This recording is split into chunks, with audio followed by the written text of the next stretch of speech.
natutunan ko po sa aking character, yung masyadong pagiging ambitious ay walang idudulot na maganda.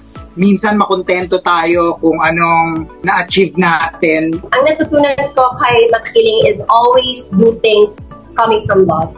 Na kahit minsan hindi man maayos ang binabalik sa'yo, ipagpatuloy mo pa rin yung pagiging mabuti at matutong magpatawad.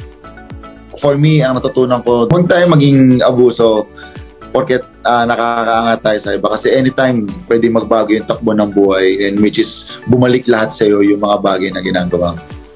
Natutunan ko portraying Portia dito sa show is that karma is really a boomerang. So you might throw a lot of bad things and think na hindi siya babalik sa'yo. But at the end of the day, babalik at babalik sa'yo yung karma. Natutunan ko sa character bilang Seb is yung magkakamali ka eh. Pero kailangan nung mag-unap dun sa pagkakamali nila at marunong kang humingi ng tawad. At syempre kailangan mo rin patawarin yung sarili mo. Natutunan ko sa character ko dito sa Makiling, hindi lang kadugo ang pwedeng maging pamilya. Pwede mong maging pamilyang yung mga kaibigan or kung sino man ang nagpalaki sa inyo. Natutunan ko kay Amira na ang paghihigante, the best na paghihigante ay yung pagmamahal mo talaga sa sarili mo at pagmamahal mo sa mga tao around you.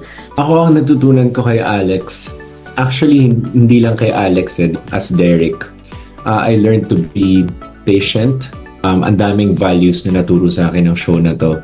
I learned how to push myself and to excel in what I do. Kasi yung mga tao sa paligid ko, ganun din yung ginagawa.